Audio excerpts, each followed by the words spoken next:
Hello friends, உங்கள் எல்லாருக்கும் happy new year. 2024 ஆரம்பம் முதல் கடைசி வரைக்கும் தேவன் நம்ம கூட இருந்தாங்க. அதே போல் இந்த 2025லையும் ஆரம்பம் முதல் கடைசி வரைக்கும் தேவன் நம்ம கூட இருப்பாங்க. சில நேரங்களில் நமக்கு தோணும் தேவன் நம்ம விட்டு ரொம்ப தூரமாக இருக்கிறது மாதிரி தோணுங்க. பட் அப்படி இல்லைங்க.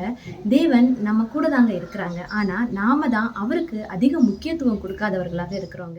இப்போது நாம் யார் கூட அதிக நேரம் செலவு பண்ண விரும்புவோம்? நம்மளுக்கு யாரை ரொம்ப பிடிக்குதோ, நம்ம யாரை அதிகமாக நேசிக்கிறோமோ அவங்க கூட அதிக டைம் ஸ்பெண்ட் பண்ண நம்ம விரும்புவோம். அப்படி தானேங்க? அது யாராக வேணாலும் இருக்கலாம். அம்மா, அப்பா, ஹஸ்பண்ட் அண்ட் ஒய்ஃப், அல்லது நம்முடைய பிள்ளைங்க, அல்லது நம்முடைய ஃப்ரெண்ட்ஸு, இப்படி யாராக வேணாலும் இருக்கலாம். நாம் அதிகமாக யாரை நேசிக்கிறோமோ அவங்க கூட அதிக டைம் ஸ்பெண்ட் பண்ண விரும்புவோம். அப்படி தானே? அதே போல தாங்க நம்முடைய தேவனும். அவர் மனிதர்களை அதிகமாக நேசிக்கிறார். நம்மள தேவன் அதிகமாக நேசிக்கிறதுனால அவர் நம்ம மத்தியில் வந்து வாசம் பண்ணினாருங்க. இப்போ கூட அவர் நம்ம கூட தான் இருக்கிறார். நான் ஒரு வசனம் படிக்கிறேன், கேளுங்க. 31ஆம் அதிகாரம் 8ஆம் வசனம்.